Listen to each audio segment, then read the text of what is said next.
त्याचा तोल हा पाठीच्या कण्यावर असणार आहे.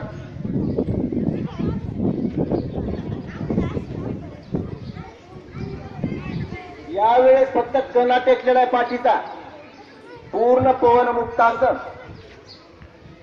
हळूहळू सोडवा आसन.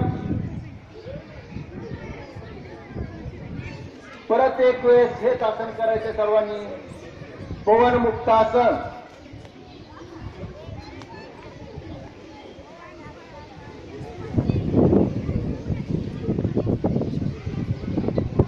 परत हळूहळू सोडायचं हे आसन. आता याच्यानंतर आपल्याला जे आसन करायचंय त्या आसनाचं नाव आहे धनुरासन.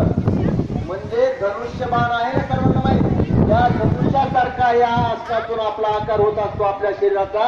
या आसनाचं नाव आहे धनुरासन. आपण बोटावर झोपायचंय. सुरुवातीला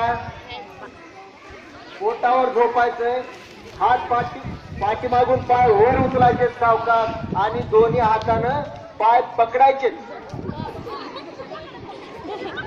पकडा पाय. आपलं पाय पकडा. काय झालं? यादव सरांकडे थोडस लक्ष द्यायचं. बघा आसन कसं केलं धनुरासन. बापरे.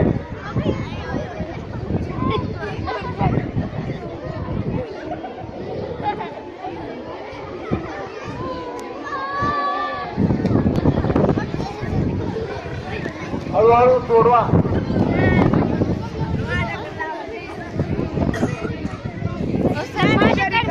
परत एक वेळेस हेच आसन आपल्याला करायचंय. परत एक वेळेस करायच्या मुलांनी.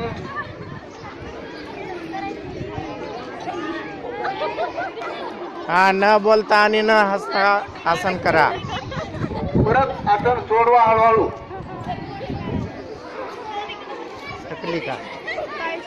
हा, सर्वजण शांत बसा. मांड्या घाला जागेवर.